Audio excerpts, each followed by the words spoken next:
Hello again and welcome to episode 4 of Down on the Farm. So, we're going to do the canola today after the canola incident the other day.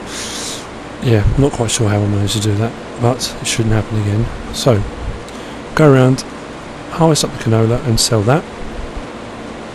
And I think in today's episode we should get that one done, and hopefully I'll get the forage harvester up here with the chaff trailer, and I'll get round and clear that as well. That's the plan. That's what we'll try and get done today. So what I'll try and do is just tidy up a little bit first, I think. Neaten up a little bit, get to a point where I can get a worker on it. That's what I was intending to do the other day. Then obviously with the the problem with the seeding meant that wasn't going to happen. So I'll tidy up, get to a position where I've got a rectangle of some description, then I can get a worker on it. Once I've got a worker on it, I can whiz down, pick up the forage harvester.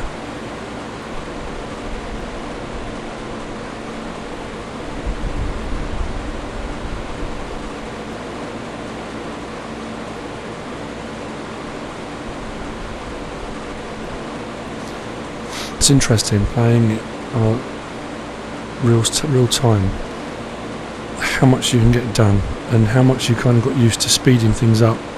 He says that as he's about to speed up the actual footage.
And there you go, right.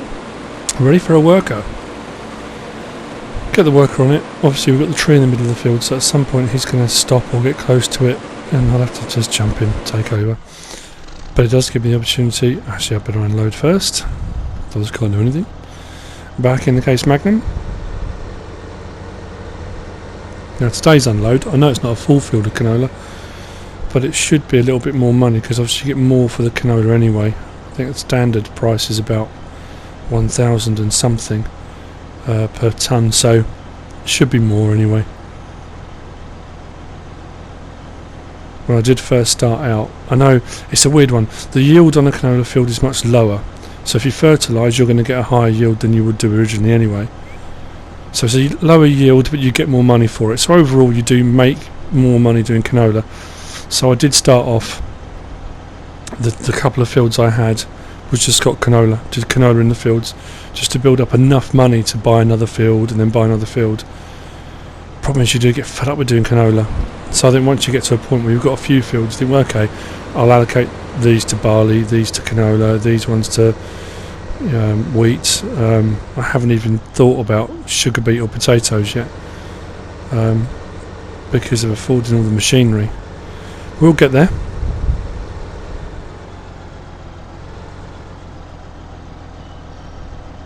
At some point I will go down and sort out the greenhouses. It's one of the reasons why I bought the cows.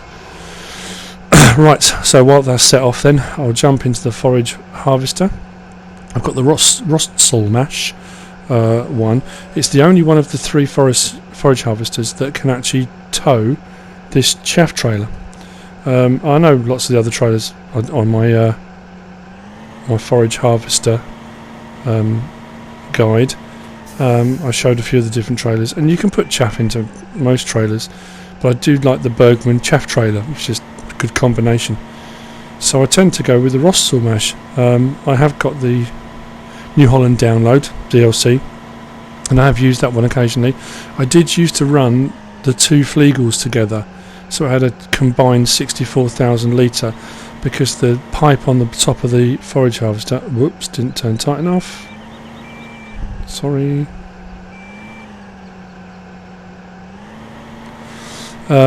Yeah, the pipe has an adjustable nozzle, and it will fire into one trailer and the next trailer. It won't do more than 2 trailers, but it was really difficult for manoeuvring around, backing up into the silage pits and stuff. So I thought I'd go with one and go with the Bergman. So that's why I've got this forage harvester. The Big X is a beast. It's awesome. I love it. But again, it won't hook this trailer up.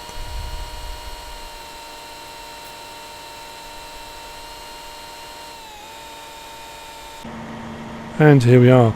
I'll just get myself set up so I'm ready to go, and I will check on the combine harvester before I get going, because I do get sidetracked. How are we looking? Oh, that was close. Oh, okay, I'll let him turn around, and down this strip I'll take over. We'll go around the tree and then leave him to carry on. While he's carrying on, I'll start clearing up the straw swaths.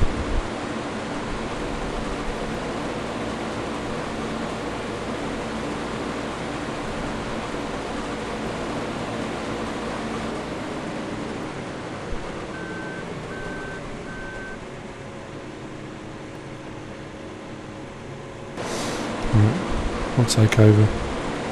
That's not to say I'll go around it any better than the worker would. I'll probably still hit the tree and damage the header.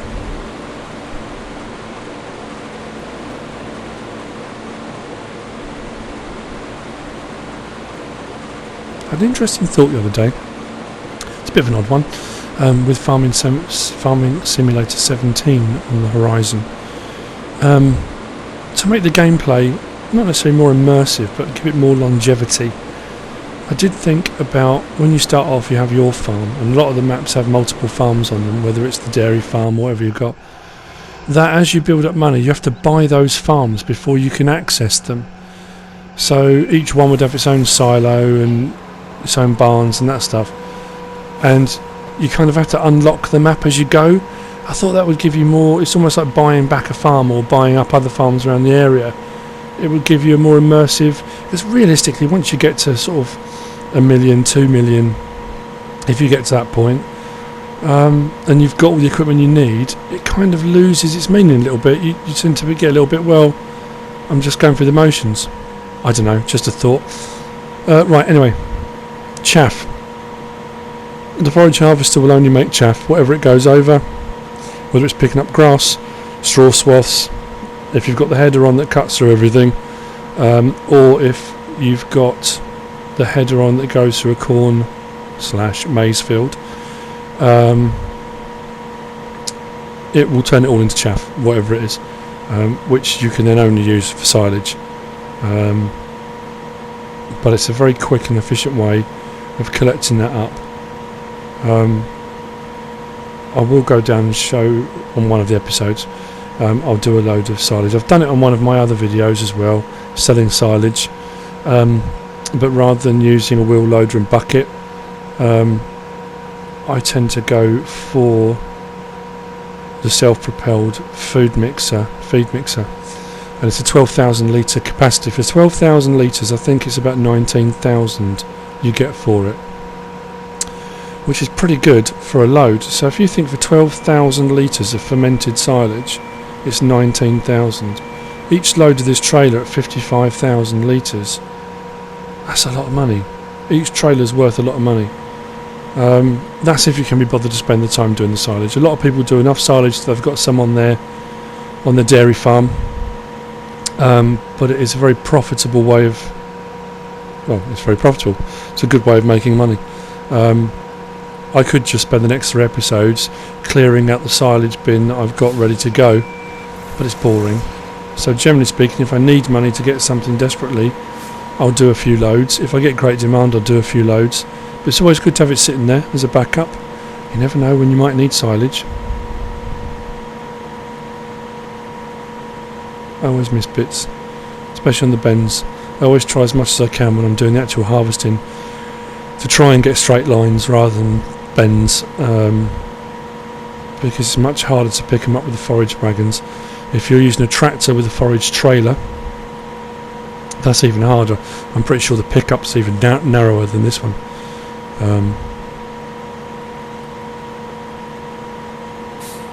It's just a big hoover, really.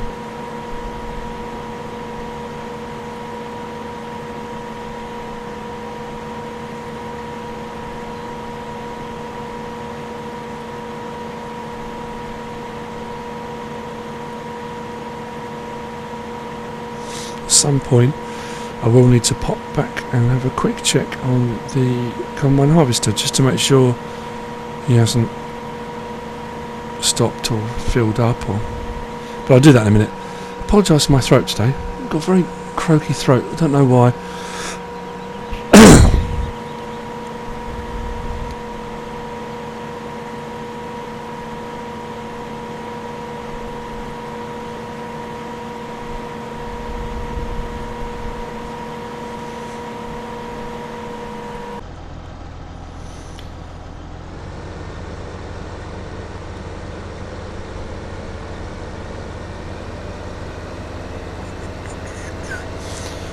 They always tend to fill up when you've only got a little bit left to do. Not the end of the world, is it?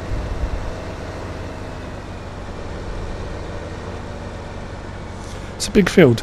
Combining the 4 together, that's of course when you get the crops right, but yeah. There are some small ones. I tend to use the smaller fields when I do buy them. I kind of move my crops around as I buy fields. I decide on different things to do. The smaller fields I tend to put the potatoes and sugar beet in. They're expensive crops to plant in the first place, and the yield's actually quite good on them. You don't get very much for them when you sell them, that's the only downside. I suppose that's why the yields are so big, because you're making up for the fact they don't cost as much.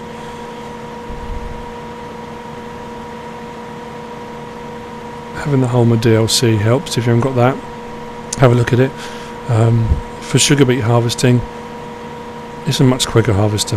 That all-in-one package, I think it's got a capacity of something like 43 or 45,000 litres. So it will keep going for quite a while before it needs unloading.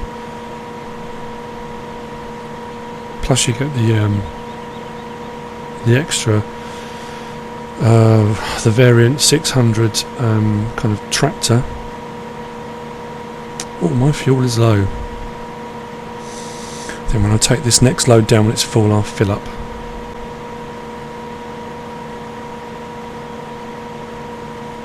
Last thing I need is for that to conk out.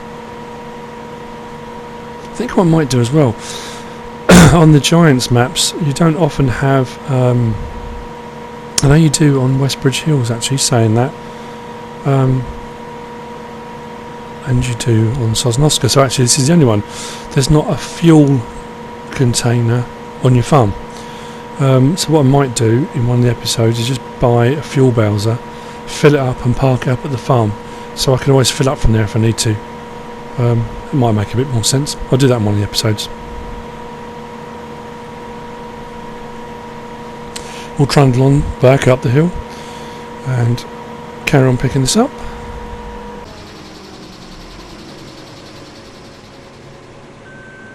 Okay, he's done. I'll go and finish off the last few scraps he had.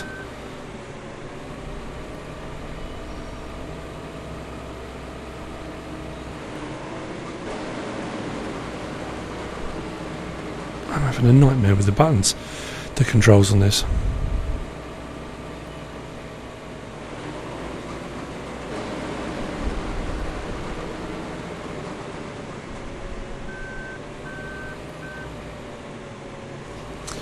Last tiny bit here, and I think there's a couple of bits up by the oak tree. Don't want to leave any scraps behind.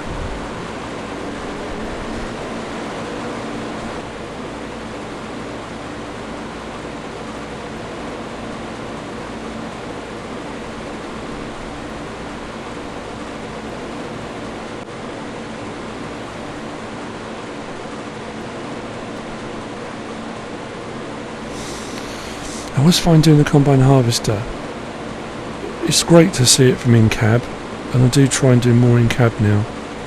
I really struggle to drive the combine harvester from in cab because it's got the long header on it. Seeing right to the end, it's really difficult. I know there are some modded versions on the PC which have the camera systems inside them. So up in the corner or down at the side, you've got a camera. And you can adjust the camera views. So I think one of the camera views is on the end of the actual header. So you can kind of follow a straight line. Handy bit of kit to have. And it makes sense, I guess, with the longer headers.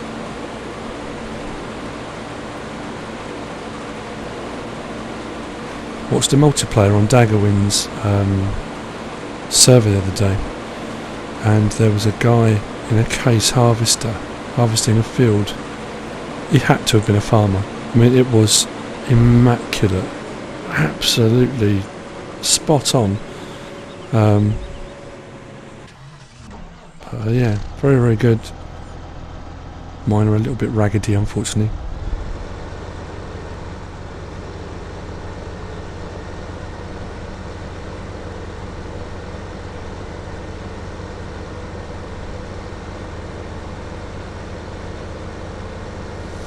So, last little bit on the harvester, and I'll go and sell this. It's not a complete load, but as I said before, the canola is worth more anyway, so I'll probably end up, even with the fact it's got less in it, make more than I did on the barley. So we shall go down probably to the freight yard again. I know I keep going down there. We'll probably skip forward to that. So at the freight yard, we'll unload and see what we make.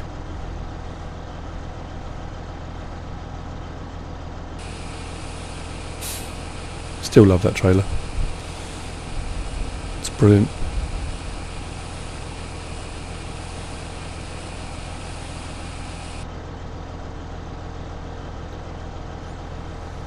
As my dad always used to say, technology's good, son, but it's just something else to break.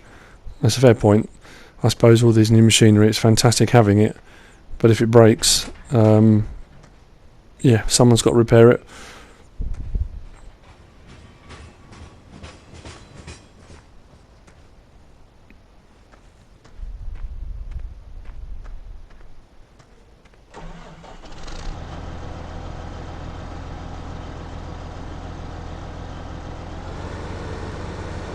And back we go.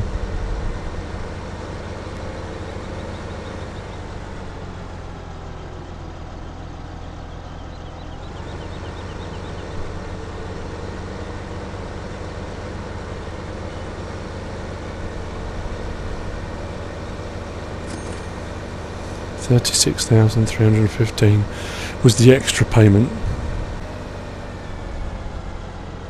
I really do need to stop for fuel in this one as well. I mean, it's not red flashing or anything like that, but it doesn't have to fill up.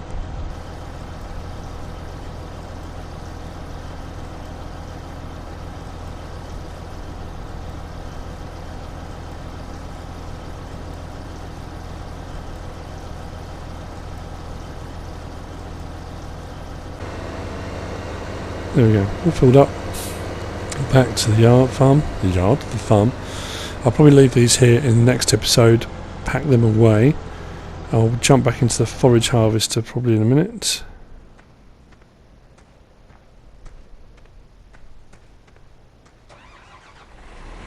Well, I can get it ready for moving anyway.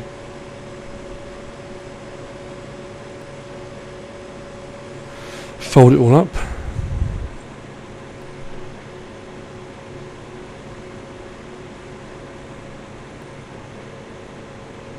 and attach the header as a trailer.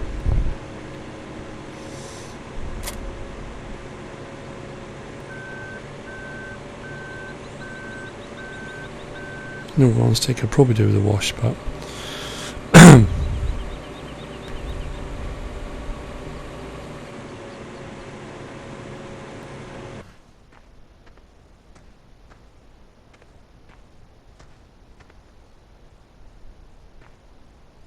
yeah, I'll do that next episode. I think I'll carry on with the other stuff next episode. Anyway, thanks for watching. 63,188 in total. Thanks for watching.